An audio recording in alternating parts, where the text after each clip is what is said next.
Hey everyone, it's George from Blockchain DXP, and guess what, guys? The price of Bitcoin is definitely pumped up. It is definitely not pumped up to the moon, but the global cryptocurrency market is definitely up by well over $50 billion because there is news circulating right now regarding Grayscale Investments' big court win against the US Security and Exchange Commission. So we'll definitely go ahead and explore what this news is all about. Now listen, guys, this definitely does not mean that the Bitcoin spot ETF is going to be approved or in the future is going to be approved. So we'll definitely go ahead and explore what that news is all about. But in hindsight, it is definitely a positive step in getting the Bitcoin spot ETF to be approved. So we'll definitely go ahead and explore what that news is all about. Now listen, guys, in India, there are two cryptocurrency exchanges that are not doing good at all. One is CoinSwitch and the second one, guys, is CoinDCX. And looks like they are making people redundant. Now the reason why it is a bit surprising is because a few days ago, in my Crypto and Coffee at 8 podcast, I did actually talk about CoinDCX, where they actually invested in BitOasis in Dubai. So it looks like, guys, the business is definitely not doing good, but they're definitely loaded with quite a lot of funds. So we'll definitely go ahead and discuss what the unfortunate news is. Now the next news, guys, that I'm going to be talking about is regarding Pepecoin, and there are rumors that there might be a rug pull. And a few days ago, I did actually mention where the founders of Pepecoin were trying to go ahead and send across all the funds to selected few wallets. So we'll definitely have some update, and hopefully, guys, there is no rug pull, because unfortunately that will have a negative connotation not just towards meme coin but towards the general cryptocurrency market as well. So we're definitely hoping that there is no rug pull, not just in meme coins but in any other cryptocurrency or blockchain protocols. Now, guys, since the last few years there is a massive work going on regarding stable coins, and I wouldn't be surprised if Circle does eventually turn out to be a leader or win the war on stable coins. Now, at this point of time, there is a massive difference between Tether USDT and Circle, but I wouldn't be surprised, let's say, in the next 3 to 5 years, Circle definitely overtakes Tether USDT as well. And in today's episode, we have two massive news regarding Circle USDC. And the first news that they are planning to launch in Chile, and the second news, guys, is they're going to launch natively on Coinbase's-based network. And Coinbase's-based network, guys, is a completely different blockchain protocol altogether. And if you actually go through Circle's blog a few days ago, they did actually go ahead and mention that they're planning to launch Circle USDC on several other blockchains as well. So definitely positive news. But unfortunately, guys, as you know, I'm not a massive fan of stablecoins, but we'll definitely go ahead and explore what that news is all about. And guys, like we do in every Crypto and Coffee at 8 podcast, I'm going to be discussing two news from Dubai, UAE and the Middle East. Now the first news, guys, once again has to do briefly with Metaverse. And the news is that Abu Dhabi is launching virtual reality Yas Island 2s, and they're doing that using Roblox technology. Now mind you, guys, Roblox technically is not Metaverse, but people are connecting Roblox to Metaverse only because they're dealing in virtual reality. So we'll definitely go ahead and discuss that news. And the second news, guys, has to do with artificial intelligence. And the news is that MasterCard opens Global Center for Advanced Artificial Intelligence and Cyber Technology in Dubai. So we'll definitely go ahead and explore what that news is all about. So quite a lot to cover, guys, in today's episode. So let's kick start with it right away. Welcome to the Crypto and Coffee at 8, the daily podcast that keeps you up to date on all latest developments in the world of cryptocurrencies, blockchain, and NFTs. Join us Monday to Friday as you kick off your day with a cup of coffee and a deep dive into the exciting and rapidly evolving world of digital assets. We'll cover the latest news and trends in the cryptocurrency and blockchain space, as well as delve into the growing world of NFTs or non-fungible tokens and Metaverse. Plus, we'll keep you updated on the latest developments from Dubai, UAE and the wider Middle East region. Whether you're a seasoned crypto enthusiast or just getting started, Crypto and Coffee at 8 has something for you. Our expert host will provide insight and analysis on the most important topics in the industry and help you stay up to date on the latest developments. They'll bring you interviews with leading figures in the crypto and blockchain space and explore the ways in which these technologies are changing the world around us.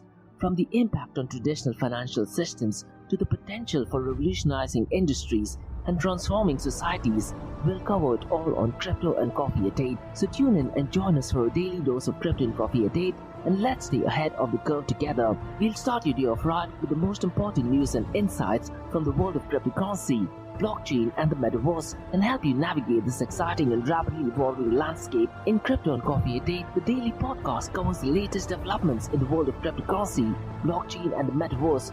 We'll also bring you updates on the latest news from Dubai, UAE and wider Middle East region. This also includes a range of topics such as developments in the local and blockchain industry, including new projects and initiatives, regulatory updates, and policies related to cryptocurrency and blockchain in the region, local and regional events and conferences focused on crypto and blockchain, interviews with leading figures in Dubai, UAE and Middle East crypto and blockchain community, coverage of any significant news or events related to cryptocurrency and blockchain in the region. By covering these local and regional developments, in addition to the wider world of cryptocurrency and blockchain, Crypto and Coffee at 8 aims to provide a comprehensive overview of the industry and its impact on the Dubai, UAE and Middle East region. Now before we kickstart today's episode, I have an important message, so check this out. Thank you to our sponsors for being part of the Blockchain DXB journey. Firstly, Advanced Media. Advanced Media Guys is the largest distributor of professional video, photo, broadcast and cinematic equipment and accessories in the Middle East and MENA region. With over 2 decades of experience, Advanced Media is now the largest distributor in the Middle East, representing more than 100 recognizable brands, including brands such as Zeiss, DJI, Hasselblad, Red and Rode. As a matter of fact, guys, the very mic that I'm recording is being sponsored by Advanced Media as well, and Advanced Media has showrooms in Saudi Arabia and services as well. Looks like they're definitely taking the Middle East by storm. And here's the beautiful thing, guys, they're taking corporate social responsibility very seriously, and they're focusing on 3 P's, that is people, planet and prosperity. Now listen, guys, if you do want to find out more information regarding the statement of corporate social responsibility, check out the website, that is www.amt.tv. And here's the beautiful thing, guys, they also want to be a leader and set an example and reputation as a pioneer and member of the community. And in doing so, guys, they also have an AMT scholarship with SAE Institute in Dubai, UAE, so definitely check it out. And also, guys, Advanced Media is committed to persistently developing, organizing and hosting training workshops, seminars and community events that educate, inform and familiarize consumers with new equipment and the latest technological advances. So listen, guys, do one thing. If you do want to support this channel, go to the website, that is www.amt.tv, and follow the social media channels as well. All of the details are in the show notes below. Next, Shalhoub Group, a luxury retail and distributor which is headquartered in Dubai, are getting into the NFT game. And here's the deal, guys. They are not just getting into the NFT and metaverse space, they are going to be shaping the NFT, metaverse and Web 3.0 space, which I believe is excellent not just for Dubai and UAE, but also for the global cryptocurrency community as well. And guys, Shalhoub Group's Web 3.0 sneaker brand called Soulmates revealed their first NFT collection on the 12th of April. Now what is really interesting is that it's called as Soulmates, so it's spelled as S for sugar, O for orange, L for Larry. Now instead of E, they've replaced it with Web3, and it is the number 3, mates.xyz. And guys, listen, Shalhoub Group has over half a century's worth of experience in luxury goods, and them getting into the NFT space is a massive deal. Now if you're a sneakerhead, you definitely need to check out soulmates.xyz. And once again, guys, the number is 3 instead of an E. It has all the information, and in the show notes below, you'll get all the information. And listen, guys, if you want to be an early adopter, you can also pre-mint it at www.premint.xyz/soulmates. So definitely check it out. And they have a Discord community as well. And guys, Nick, who is the head of corporate innovation at Shalhoub Group and also the co-founder of Soulmates, has a WhatsApp group where he constantly provides updates in the area of NFTs, Metaverse and Web 3.0. So guys, check out soulmates.xyz and be part of the Soulmates OG NFT that is definitely going to shape the industry. Next, Startup OI is global one tech platform for tech. It offers global high-paying tech jobs with flexibility in working time and location, global free tech events, and tech networks to connect with global like-minded engineers. A brilliant platform to listen to the tech experts in Metaverse and to grab their insights. Now listen, all you have to do is download the app Startup OI. If you're using an Android version, go to Google Store and App Store for iOS devices. Alternatively, you can also click on the show notes below to download Startup OI. Next, guys, listen, if you're into fitness, if you're into adventure, if you want to do something wild but still want to keep your health in check, there is a new podcast in town, a podcast focusing on obstacle course race in the Middle East. The podcast is called the Race Pace Podcast. So check out the Race Pace Podcast across all leading platforms. And the Race Pace Podcast is a peer-to-peer community-driven podcast where they talk all about obstacle course race in the Middle East, from Sandstorm to Spartan Race, from Tough Mudder to Desert Warrior Challenge, and also the Government Gov Games, and quite a lot more. The podcast has interviews with athletes locally and internationally to get inside scoop on how athletes prepare for obstacle course race. In the podcast, they also talk about interesting stories on why they are motivated to do obstacle course race. And that's not all. They also plan to release 7 NFTs. And these NFTs are no ordinary. These NFTs will represent every emirate in the UAE. And listen guys, these NFTs are going to be absolutely massive. So do one thing, go to Spotify, go to iTunes, go to any leading podcasting platform and search for Rise in the Obstacle Course Race podcast.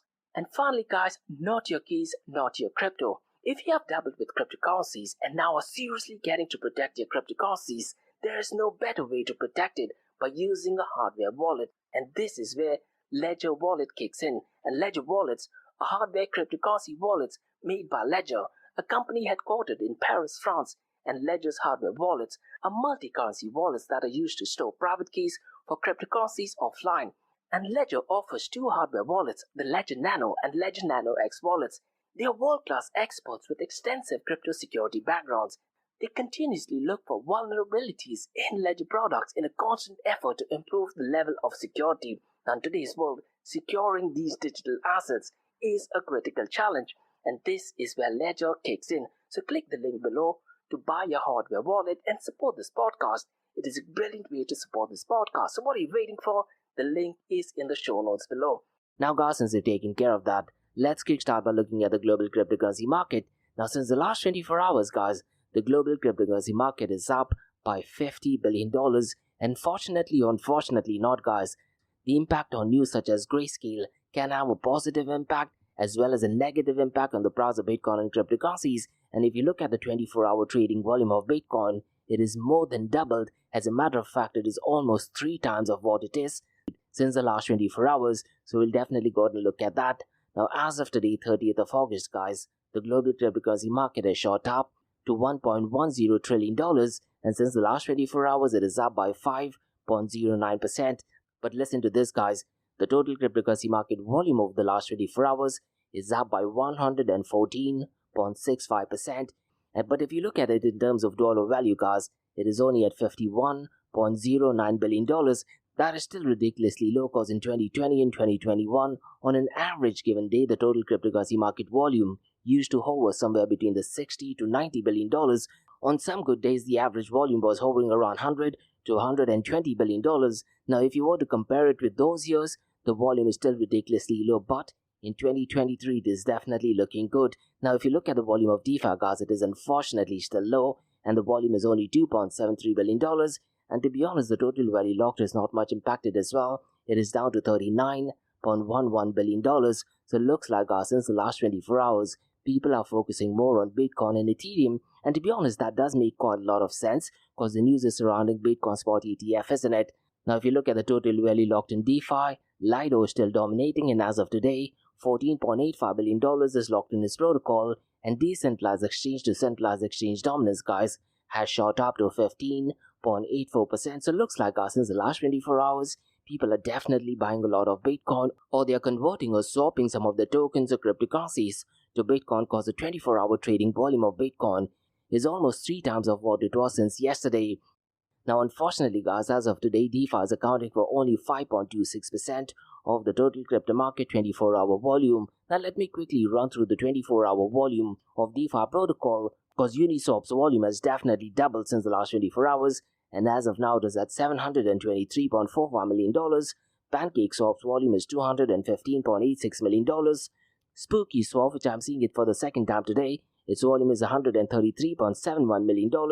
Maverick Protocol at $110.23 million, and finally Gasco Finance at $92.52 million. So it looks like there is a lot of trading going on, particularly in Uniswap. And to be honest, guys, I wouldn't be surprised if there are exchanges who are trying to convert the tokens or trying to buy Bitcoin using decentralized exchange. So what I'd really recommend you to do is, guys, try to look at the Explorer. So we'll go ahead and find out more technical and in-depth information. Now let's quickly run through the volume of stablecoins. Now look at this, guys. Since the last 24 hours, the volume has gone down, but stablecoins accounting for the total cryptocurrency market volume has gone down. And now granted, these numbers are not great, but these are the numbers that I'm definitely looking at. Now, the volume of stablecoins as of today, 30th of August, is at $48.19 billion, and the percentage has gone down to 92.84%. The 92.84% is still ridiculously high, but definitely much better than, let's say, 95 or 96%, isn't it? Now, out of this $48.19 billion, guys, Tether USDT is accounting for $38.47 billion. Circle USDC is at $4.74 billion. And look, guys, I wouldn't be surprised in the next few years, Circle USDC's 24-hour volume might definitely surpass Tether USDT. So it's going to be really interesting to see the development taking place, not just in Circle USDC, but also in Tether USDT, and at the same time, other competing protocols, because lately we've been talking about PayPal getting into stable coins. We also talked about Hedera Hashgraph getting into stable coins, and even Ripple is trying to work on a project on creating stable coins.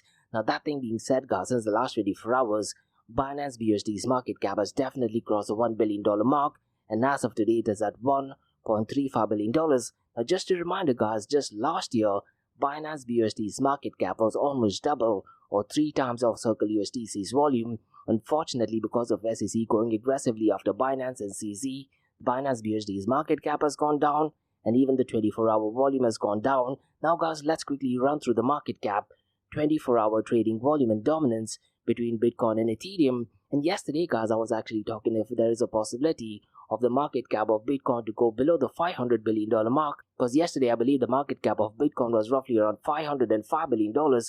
But since the last 24 hours, because of the news regarding Grayscale Investments court win over the US Security and Exchange Commission, the market cap of Bitcoin is currently at $538 billion, and Ethereum's market cap has crossed the $200 billion mark, and as of today it is at $208 billion.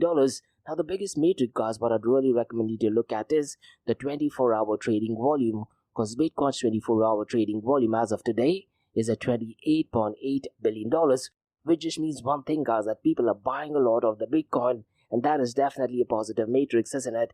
Even Ethereum's 24-hour trading volume has more than doubled since the last 24 hours, and it is currently at $11.1 billion. But if you look at the dominance, guys, the dominance of Bitcoin and Ethereum is relatively the same. Bitcoin's dominance is 48.86%, whereas Ethereum's dominance is 18.90%. Now, look, guys, what I'd really recommend you to do is over the next few days, keep a track on the 24-hour trading volume of Bitcoin and Ethereum, and also try to compare it with the 24-hour trading volume of stablecoins. And you may also want to look at what is going on regarding Uniswap. That will give you a thorough indication of what the price of Bitcoin and cryptocurrencies would be over the weekend and probably at the start of next week as well. Now, this week, guys, what I'm looking at is decentralized apps, and every day in my Crypto and Coffee Date podcast, I'm looking at 2 blockchain protocols.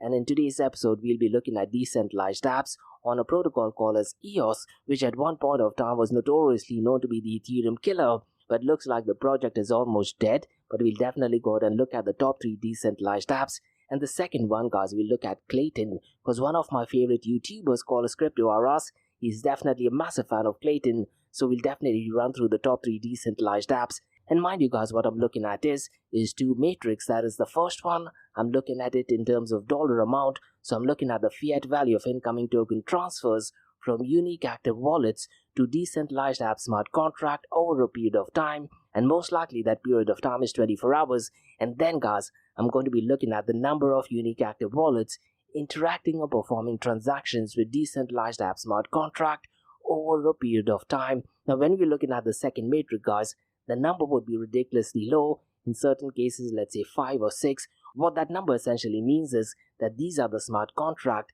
that are currently interacting with decentralized app smart contract, and it could be possible that there are hundreds, if not thousands of people interacting with the smart contract. Now let's run through the numbers, guys, because the number 1 decentralized app working on EOS is PayCashSwap, and in terms of dollar amount, it is at $5.81 million, and in terms of interactions, it is only 90. The second decentralized app on EOS, guys, is Sportbet.one, and listen to this, guys, if you look at the dollar value, it is less than $50,000. It is only at $49,330, and the number of unique active wallets interacting or performing transactions with decentralized app smart contract for Sportsbet.one is only at 30. Definitely scary and ridiculously low numbers. And the third decentralized app, guys, is DeFi-Box, and in terms of dollar value, it is 40,000. And the number of interactions on the smart contract is at 172. Now guys, let's look at the top 3 decentralized apps working on Clayton blockchain. And the first one is Clav Protocol, and in terms of dollar value, it is $41.99 million, and the number of unique active wallets interacting or performing transactions with its decentralized app smart contracts in the last 24 hours is 114. And the second app on Clayton is ClaySwap, and in terms of dollar value, it is $1.59 million, and in terms of people interacting with it is 1,460. Now the third one, guys, is an absolutely shocking number. And to be honest, guys, I have a mixed reaction whether what they're doing is legitimate or it is not legitimate, because both the ways the protocol does make sense. At the same time, it does not make a lot of sense as well. It is absolutely shocking. So the third decentralized app on Clayton is a protocol that I believe has to do with fitness called a Superwork. And if you look at it in terms of dollar amount, it is $74,990. But what is really interesting, curious and surprising is the number of unique active wallets interacting or performing transaction with decentralized app smart contract over a period of time, and the number, guys, is 43,070. Now there are two ways of looking at it. Ideally, for a protocol, these are the numbers that you should be targeting, but I've definitely never heard of Superwalk, because what Superwalk claims is that they are a decentralized move to earn with NFT shoes bridging real world to metaverse, where walkers and runners exercise, upgrade shoes, and build a healthy community.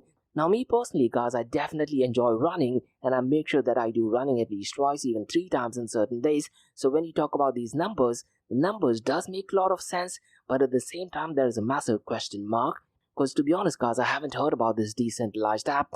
Keeping in mind the other decentralized apps and blockchain protocol, because to be honest, guys, the numbers are absolutely massive. So to be honest, guys, I have a mixed reaction to this. I really am hoping that they're not counting the numbers twice or 3 or 4 times, because listen, guys, when you talk about total value locked, so far as Solana was concerned, 2 people were notoriously adding the entries twice or even 3 times. So let's say if there is $1 locked in this protocol, rather than showing 1, it was showing 2, it was showing 3, in certain cases even 4. So most likely the numbers of Superwalk might be exaggerated. But when you look at the DApp, guys, which deals in, let's say, walking and running, I wouldn't be surprised if they definitely go and reach that number, but it is still a massive question mark for me. Now guys, before we look at the king of all king, that is Bitcoin, let me go ahead and explain what a protocol called as Mantle is. And its ticker symbol, guys, via coin market cap is MNT, and to be honest, it has been in the top 100 since a very long time. So in today's episode, let me very briefly run through what Mantle Network is. So guys, imagine Mantle Network as a toolbox that enhances Ethereum's capabilities and is designed to help Ethereum become faster and more efficient, just like, let's say, how we have tools and toolboxes, and they have different functions as well. And Mantle, guys, has different parts that work together to improve Ethereum, and this toolbox, guys, is managed by a group of people who make good decisions together, and they are guided by the holders of Mantle token, also called as MNT, with the dollar symbol at the beginning. Now let me go ahead and explain what the modular architecture is. So think of modular architecture, guys, like building the Lego blocks. Instead of having, let's say, one structure, you can now build using smaller pieces that fit together. Similarly, guys, Mantle Network is designed in a modular way. This means it's flexible and can adapt to different needs easily, and developers can, let's say, go ahead and add, make changes, or even upgrade specific parts without actually affecting the entire system. Think of it, guys, as like assembling a custom tool set from different tools to suit a specific task. And let me go ahead and very briefly run through its agent layer element, because it is like a special layer that makes sure important information stays safe. Imagine, guys, let's say if you have a duplicate set of most important documents kept with a trusted friend, and if anything happens to your originals, you can always get copies from your friend, isn't it? Similarly, guys, Mantle uses agent layer to store and protect data from its inner workings, even if something goes wrong, and this layer actually ensures that the data remains accurate and extremely secure. And so far as the ecosystem and collaboration is concerned, Mantle isn't just a standalone thing, it's part of a larger network of partners and collaborators. And think of it, guys, like being part of a team working together to make a new and innovative thing. And these partners help with everything from coming up with ideas to setting up the necessary technology. Additionally, Mantle also supports new ideas and projects through programs like Mantle Grants and Mantle Eco Fund, which provides financial help to support innovation. So Mantle is a special coin that does actually use the Mantle network, and you can actually pay for things like fees, help grow the network, and even have a say in how things are decided. And that is essentially what the governance is, isn't it? So Mantle, guys, is kind of having a token that gets you special access to different parts of the Mantle network. And so far as the security is concerned, Mantle network is safe because it has partnership with Ethereum, and as we know, Ethereum is definitely, as of now, one of the strongest so far security is concerned in comparison to, let's say, centralized blockchain protocols like Solana. So when you talk about security in Mantle network, it's like having a bodyguard that protects Mantle. Additionally, guys, Mantle also uses a smart design called roll-up architecture, which adds an extra layer of security and efficiency to the way it works. Now, so far as buying and trading of MNT is concerned, guys, if let's say you do want to go ahead and buy MNT tokens, you can actually buy them from Bybit, even PingX, Huobi also I believe has them. And guys, so far as this DAO governance is concerned, MNT token holders work together to make important decisions about Mantle's network's future. And Mantle Network's goal is to make Ethereum extremely easy for absolutely everyone to understand. So look guys, I thought this is one interesting project. Now if you do want to go ahead and find out more information, definitely go ahead and look at Mantle, and the stick is simple as $MNT. Now guys, let's look at the king of all kings, that is Bitcoin. And to be honest guys, because of the news regarding Grayscale, the price of Bitcoin is definitely pumped up, and I wouldn't be surprised in the next few hours it just might cross the $28,000 mark, because as of now it is at $27,665, and since the last 24 hours guys, it is up by 6.50%, and because of this, if you look at it over a period of 7 days, it is up by 7.80%. Ethereum is definitely pumped up as well, and it is currently at $1,733, and since the last 24 hours, it is up by 5.27%, and since the last 7 days, it is up by 9.18%, and Binance BNB Coin guys is hovering around the $220 to $230 mark since the last few days, and as of now it is at $227, and since the last 24 hours it is up by 4.35%, and since the last 7 days it is up by 9.85%. So what is it that is going on guys in the blockchain and cryptocurrency world? There is a massive news circulating, or kind of like a breaking news, and that is regarding Grayscale investment. And they did have a big court win against the US Security and Exchange Commission, and looks like Grayscale Investment has emerged victorious in its legal battle against the US Security and Exchange Commission. Now listen guys, this definitely does not mean that a spot Bitcoin ETF will be approved, definitely not yet. So what happened is that the US District Court, the District of Columbia, has ruled in favor of Grayscale, overturning the SEC's lawsuit and potentially bringing the company one step closer to achieve the Bitcoin spot ETF. So once again guys, we'll definitely have to go ahead and follow up on what is going to happen regarding this case. And listen guys, if we do want to get updated on what is going on regarding Bitcoin spot ETF, James Sefford, who I believe is one of the Bloomberg analysts, he does constantly provide updates, and what I'd really recommend you to do is guys, he went on to Twitter and he did provide really crucial pieces of information. So what I'd really recommend you to do is definitely make sure and go ahead and follow that, because he actually does mention that this does actually bring spot Bitcoin ETF to be approved one step closer. Now listen guys, the SEC is definitely not going to let it go, and the SEC has 45 days to file for an en blanc hearing. What en blanc hearing essentially means guys is that the case is now being heard by all judges on the court, and to be honest I believe there will be 17 judges rather than the sub panel of 3 judges like the initial decision. Now it's going to be really interesting to see guys what the judges stance on cryptocurrency is, isn't it? That will give us an idea or indication if the Bitcoin spot ETF will be approved or not. And CoinDesk guys, they did actually publish a really brilliant article that actually reads the real reasons the Grayscale Bitcoin ETF decision matters and why it is really critical for the cryptocurrency world. So let me go ahead and briefly run through what that article states. And what I'm going to be doing guys is I'm also going to go ahead and give out my opinion on why getting a Bitcoin spot ETF need not necessarily be a great thing, particularly when you talk about Bitcoin. So what I'm going to be doing is I'm going to give out some points from the article, and then I'm going to be sharing my thoughts and opinion. Now listen guys, while the court's hearing is in favor of Bitcoin spot ETF, and it might seem positive for the cryptocurrency community, there are also some important considerations to keep in mind. So some of the areas that I can think about is the potential benefits, let's say, of having a Bitcoin spot ETF.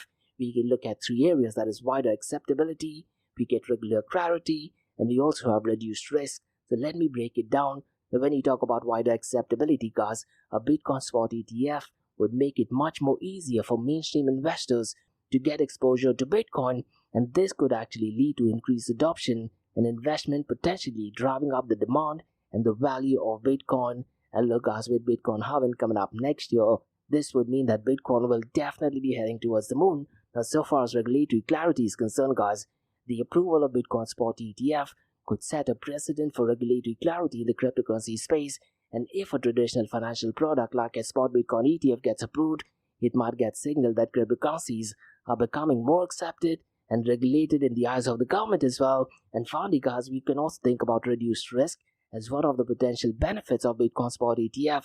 Now listen, guys, once a Bitcoin Spot ETF is approved, some investors might find it safer and more convenient to invest in Bitcoin through a regulated ETF rather than dealing with complexities and uncertainties of purchasing and storing Bitcoin directly, isn't it?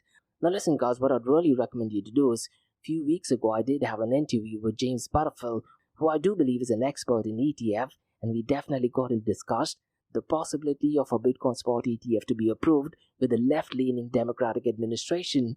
I don't think so as long as Joe Biden is the president, or if we have a Democratic Party, a Bitcoin Spot ETF will be approved in the US. I very strongly feel until and unless a Republican president, maybe President Donald Trump, gets re-elected, then there is a very high possibility of a Bitcoin Spot ETF to be approved. The left-leaning administration is definitely not a fan of Bitcoin and cryptocurrencies. The SEC and Gary Gensler, they might just try to delay this decision. So what I really recommend you to do is go ahead and listen to that episode. And also, guys, having a Bitcoin Spot ETF need not necessarily be a positive thing. So let me go ahead and share my 5 points of consideration against a Bitcoin Spot ETF. And I'm talking about market manipulation, decentralization concerns, market impact, regulatory oversight, and misaligned incentives as well. And let me know what your thoughts are, guys. It could be possible that you agree to it or you completely disagree to it. Now, so far as market manipulation is concerned, guys, you need to understand that the cryptocurrency market is still relatively young and can be prone to manipulation. And if a Bitcoin Spot ETF were to be approved, it could potentially attract malicious actors trying to manipulate the market for their own gains. And look, guys, there are so many notorious actors, not just in the Bitcoin space, but in the cryptocurrency space as well, isn't it? And later on, we're also going to be talking about Pepecoin, which just might be having a rug pull. The second concern, guys, is regarding decentralization. Now look, guys, Bitcoin's ethos revolves around decentralization and removing control from one single authority, isn't it? But approving a regulated ETF could actually centralize control over a significant portion of Bitcoin holdings, and looks like BlackRock might be a giant dictating the price of Bitcoin Spot ETF and even the price of Bitcoin as well. And this, to be honest, guys, contradicts the fundamentals of Bitcoin, isn't it? And so far as market impact is concerned, guys, look, the influx of money from Bitcoin Spot ETF could lead to increased volatility in both the Bitcoin market and broader financial markets as well. You might see a sudden price swing that could be both positive or negative, and this could be driven by retail and institutional investors. What happens to an average individual person? I really am not sure if an average individual person might be in a position to go out and buy or sell Bitcoin, or maybe even transact with Bitcoin. It looks like the rich will be getting richer and the poor will remain poor. And regarding regulatory oversight, guys, while regulatory clarity is a potential benefit, it also raises concerns about government oversight, and Bitcoin's original appeal was its ability to operate outside traditional financial systems, isn't it? The goal of Bitcoin was to create a separation of money and the state, but looks like, guys, an approval of a regulated ETF could actually compromise this aspect, and looks like politicians and politics do have a very strong say in the trajectory and direction, not just of the price of Bitcoin, but also its usage as well. And finally, guys, the fifth point I can think of is misaligned incentive. The goals of ETFs and the decentralized ethos of cryptocurrencies might not necessarily align perfectly, and some critics and some of the OGs of Bitcoin also argue that a push for a Bitcoin Spot ETF could lead to commodification of Bitcoin, diluting its unique features. Now, what are your thoughts, guys? Do you agree to it or do you disagree to it? And one of the biggest challenges, guys, let's say if a Bitcoin Spot ETF is approved, there is a very high possibility that we might be seeing an Ethereum Spot ETF. And few days ago, guys, in my Crypto and Coffee Date podcast, I did talk about James Safford, who was also talking about a Ripple Spot ETF. Because listen, guys, almost a month ago, the news broke out that Ripple is termed not as a security. And if Ripple is not a security, why can't they go and apply for an ETF?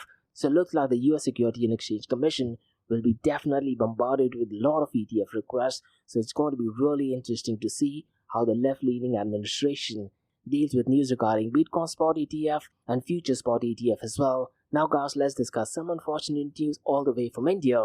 And the news is that Tiger Global-backed crypto startup called CoinSwitch has laid off 54 employees from its customer support team in August, and they were being made redundant only because of a decrease in the trading volume. And look, guys, in India, I believe the tax is roughly around 30%. So why would people want to use a centralized cryptocurrency exchange when the tax is ridiculously high? And mind you guys, this news regarding CoinSwitch did actually come less than a week after CoinDCX that laid off roughly around 12% of its employees. And if you actually go to LinkedIn, it does actually state that CoinDCX has roughly around 730 people, and 12% out of them is definitely quite a lot. So unfortunately guys, because of the reduction in trading volumes, it just means one thing, that the centralized exchange makes less money because of transaction fees, and unfortunately they have to let people go.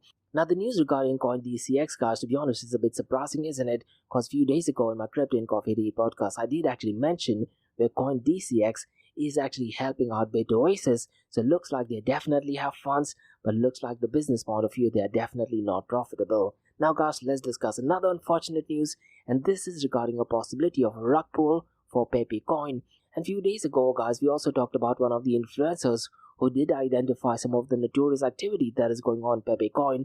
And Cointelegraph a few hours ago did actually publish an article that states that several rogue Pepecoin developers changed the number of signatures required to move tokens from the multi-sig wallet from 5 out of 8 to just 2 out of 8. This is a massive red flag. And what they did, they actually went ahead and sent $16 million worth of Pepecoin to cryptocurrency exchanges, suggesting that they wanted to sell this coin. So keep a track on Pepecoin, guys. I wouldn't be surprised in the next few hours, maybe the next few days, the price of Pepecoin definitely falls down. But what I'm really hoping is that it does not go down to zero, because a market analyst called as Nebraskangooner does actually suggest that Pepe's price could soon plunge to near zero due to descending triangle formulation on the 4-hour chart. Now listen guys, if you're someone a tech nerd and tries to look at charts and graphs, definitely go and follow Nebraskangooner. And look guys, a segment of market analysis view these moves as a hinting of impending rug pull, raising fears that Pepecoin may crash to zero in 2023. And unfortunately, if nothing happens, not just is it a bad name for meme coins, but also for the cryptocurrency world as well. So definitely hoping that Pepecoins does not have a rug pull. If the prices go down, then it's fine, because having a rug pull definitely gives a very bad name for meme coins, particularly when the market is down. So let's hope for something positive on that. Now look guys, so far stablecoins is concerned, there is a massive war going on between Circle USDC. I would have said Binance USD, but looks like at this point of time, Binance BUSD has definitely fallen from the race, but Tether USDT is definitely a strong competitor to Circle USDC. And as I mentioned earlier at the beginning of the episode, I wouldn't be surprised, let's say in the next 2 to 3 years, or maybe 3 to 5 years, Circle USDC's 24-hour volume definitely is in par with Tether USDT, maybe even surpasses them. And in today's episode, let me very briefly run through 2 massive news of partnership by a fintech firm called Circle. And Jeremy Allaire, who's a co-founder and chairman of fintech, he actually mentioned via Twitter that Circle is teaming up with Mercado Pago to introduce Circle USDC to Chile, and customers can definitely benefit by it. Now guys, listen, you need to understand that Mercado Pago is also part of Mercado Libre. They're kind of like the Amazon of LATAM with 200 million users. Now imagine guys, if they have a partnership where 200 million users, or even 1/10 of them, are going to use Circle USDC, the volume would be absolutely massive, isn't it? And a few days ago in my Crypto and Coffee Day podcast, I also mentioned about Shopify. They have actually partnered with Circle USDC, and because of that, the 24-hour volume of Circle USDC is definitely going to pick up pace. And guys, listen, USDC's integration into the Mercado Pago platform will actually allow Chilean users to leverage the benefit of a trusted, secure, and transparent digital dollar for near instant transactions, unlocking a new host of financial opportunities, isn't it? And by offering a digital tool that allows users to have greater control over their finances, Mercado Pago continues to diversify financial services options for the Chilean market. So look guys, looks like stablecoins are definitely going to be benefited by it. Now guys, this is not the only news for Circle USDC, because what he also tweeted is that Circle USDC's native token, that is USDC, will also be built on Coinbase's base platform. And roughly around a month ago guys, I went ahead and explained what is Coinbase's new platform called as Base, and the hashtag that Circle is promoting is hashtag StableSeptember. So what I'd really recommend you to do is guys, go through the blog and let me very briefly explain what does this mean, not just for USDC but also for the global cryptocurrency world. So what is essentially happening is that Circle USDC is introducing its native USDC to Base blockchain ecosystem, and USDC guys is a digital dollar, and it'll be the official form of money on base. And some of the benefits, guys, I can think of, because Circle USDC is fully backed, they can always be exchanged for real US dollars, and this makes it easier for big investors to buy and sell Circle USDC, isn't it? And what I think is, guys, because of this news, there might be many online retailers who will definitely want to go ahead and adopt and go ahead and start using Circle USDC instead of, let's say, using Tether USDC or even Binance VUSD. And also, guys, a lot of the firms that are using, let's say, Coinbase, they will be forced or they will be requested to go ahead and use Circle USDC as well as instead of, let's say, Tether USDT. And one of the goals of Circle USDC to go ahead and launch it on basis that eventually they may replace USDC from Ethereum, and they've also called it as a bridge called as USDBC. And so far as the launch detail is concerned, guys, the build on base will share which apps will help swap from bridge USDC, USDBC to USDC, but the current USDC from Ethereum will still work as of now. But once the base bridge is completed, I wouldn't be surprised the transaction takes place only on base network. So definitely a positive news. And guys, listen, it's also important to note that Circle USDC is also preparing for stable September. And just to give you an idea, guys, they're planning to launch it on 5 blockchain ecosystem. That is Base, as I mentioned, even on Cosmos, and they're doing that via Noble. They're also planning to launch it on Near, Optimism, and Polkadot. And most likely they'll also go ahead and launch it on Polygon, hopefully in October as well. So look, guys, this year's stablecoins is definitely making quite a lot of news. And for some odd reason, guys, what is really strange is in 2023, the volume of stablecoins is ridiculously low. So really I'm hoping that we do not find out some notorious activity going on in the world of stablecoins. Now, guys, let's discuss 2 news from Dubai, UAE, and the Middle East. And the first news, guys, is all the way from Abu Dhabi, and they are launching virtual reality yes island tours using Roblox technology. So let me very briefly run through what that news is, because Abu Dhabi, guys, is introducing the VR tours of Yes Island using Roblox technology, and they're collaborating with DCT Abu Dhabi, Aldar, Miral, 2454, and Itara. And virtual travelers can explore Yes Island's attractions via Roblox, and users can race cars, ride roller coasters, and visit cultural spots virtually. And this thing is being developed by Super League and accessible on Roblox on Yes Island Tycoon. And guys, the attractions include SeaWorld, Yes Marina Circuit, Etihad Park, and quite a lot more. And guys, players can traverse a 25 square kilometer virtual site with interactive experiences, and players can also build cultural and entertainment attractions within the city. And the theme park rides, car racing, and virtual home constructions are already featured as of now. And you'll also have customizable avatars and surprise awards and as a personalized adventure. And this, to be honest, guys, is going to make a massive unique experience, isn't it? And the experience hopes to evolve with new partnership and collaborations as well. And Saeed Al-Fazuri from DCT Abu Dhabi highlighted innovation and creativity. And this virtual experience, guys, will allow global audiences to explore Abu Dhabi. And Miral also aims to provide personalized and memorable digital experiences. And Aldar, guys, sees opportunity to tell Abu Dhabi's story and engage to a global audience. And guys, 2454 is emphasizing high demand for content about Abu Dhabi. And I very specifically remember, guys, they've also got and launched a completely new studio as well to focus on content creation in Metaverse as well. And so far as this news is concerned, guys, it's important to know that virtual content creation will showcase the Emirates' vibrant destination, and Itara aims to be a pioneer in first-to-market events and entertainment, and virtual Yes Island aligns with Yes Island's vision as a global creative hub, and the experience seeks to deliver thrilling moments for fans. And overall, guys, Abu Dhabi's virtual Yes Island tour engages global audiences, and they aim to promote tourism and highlight Abu Dhabi's attractions virtually. And guys, when you talk about Metaverse, imagine using a headset, imagine using augmented reality. This might be an absolutely game changer in the next, let's say, 8 to 10 years, isn't it? So definitely positive news. But I do think we're at least 8 to 10 years a little bit ahead for this. Now, guys, let's discuss some news regarding artificial intelligence and MasterCard. So essentially, guys, the news is that MasterCard establishes a global center for advanced AI and cypher technology in Dubai, and they have partnered with UAE's Artificial Intelligence, Digital Economy, and Remote Work Application Office, and the Dubai Center joins MasterCard's existing advanced AI centers in the US, Canada, and India. And MasterCard, guys, utilizes artificial intelligence to enhance cybersecurity and improve user experience, and at this point of time, more than 125 billion transactions are protected from fraud yearly using artificial intelligence, and the center aims to combat financial crime, secure the digital ecosystem, and drive inclusive growth as well. And it'll also feature a hub for nurturing and hiring local artificial intelligence talent. And guys, listen, the UAE's Minister of State for Artificial Intelligence has definitely praised collaborations with the private sector, and MasterCard's AI Center aligns with UAE strategy for artificial adoption. And the president of Cyber and Intelligence at MasterCard highlights artificial intelligence's critical role, and the partnership aims to enhance customer value and trust in the digital ecosystem.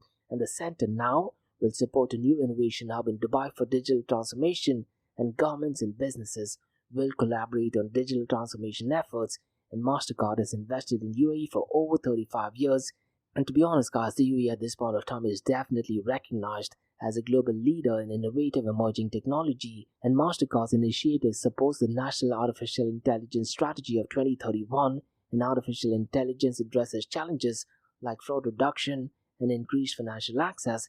And guys, Middle East digital transformation investment is expected to double, and artificial intelligence is predicted to contribute to $320 billion to the region and $15 trillion globally by 2030. And this is based on research by PwC. And guys, to be honest, Artificial Intelligence Center underscores MasterCard's commitment to technology to societal benefits as well, and the center reinforces MasterCard's artificial intelligence capabilities, aiming to drive readiness, and AI's critical role emphasized empowering products and network intelligence. And to be honest, guys, MasterCard's center is a step towards achieving the National Artificial Intelligence Strategy of 2031. So we'll be seeing a lot of collaborations that enhances digital experiences and fosters economic growth in the United Arab Emirates. So definitely positive news. And to be honest, guys, in 2023, I'm seeing a lot of news surrounding artificial intelligence, and they have definitely surpassed the hype around, let's say, DeFi or NFTs or even metaverse, particularly in the Middle East. So that's about all, guys, from Crypto and Coffee Day from Blockchain DXB. In case if you guys have any feedback or suggestions, drop me an email to info@blockchaindxb.com. Check out my website www.blockchaindxb.com, and also check out my website area2071.com that talks everything about Metaverse. And guys, if you like listening to this podcast, please click on the follow button, give it a 5-star rating, and share the word across. Now for the next few minutes, it's going to be an Ask Me Anything series where you listeners can ask any questions regarding Bitcoin, blockchain, beyond blockchain, cryptocurrencies, NFTs, DeFi, and Metaverse. So let's get started with the Ask Me Anything series.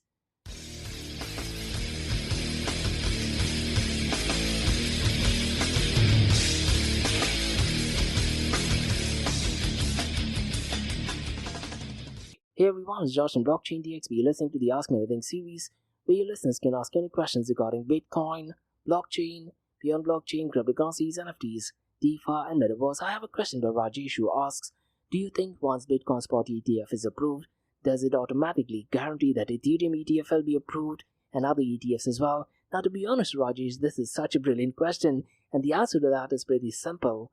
Once the Bitcoin Spot ETF is approved, I really am not sure when that thing will happen though. I'm pretty much sure Ethereum ETF applications will already be in place, and also Ripple ETF, because earlier on in the episode I went ahead and explained that James Safford did actually mention that there are already applications on Ripple ETF as well, and anything which is not a security most likely will be leading towards ETF. But to answer your question, it's a straightforward yes. It definitely guarantees that there will be many applications, but it does not necessarily guarantee that SEC will go ahead and approve it, but the chances are definitely high. And look, what I'd really recommend you to do is go to the Security and Exchange Commission website.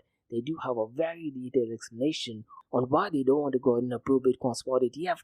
And to be honest, Rajesh, if you were to ask my personal opinion, I don't understand that having a Bitcoin Spot ETF, what does it do to the underlying technology? The only thing I can think of is that the price of Bitcoin increases, the filthy rich get even richer.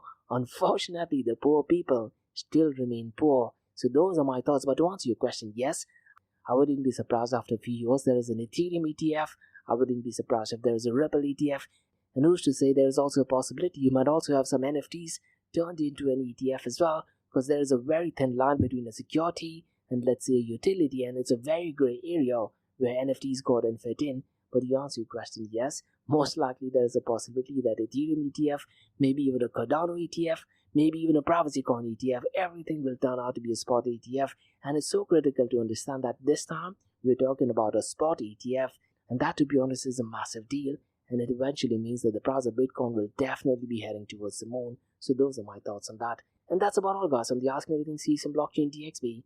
In case if you guys have any feedback or suggestions, drop me an email to info@blockchaindxb.com, and also check out my website area2071.com that talks everything about Metaverse. And guys, if you like listening to this podcast, please click on the follow button, give it a 5-star rating, and share the word across.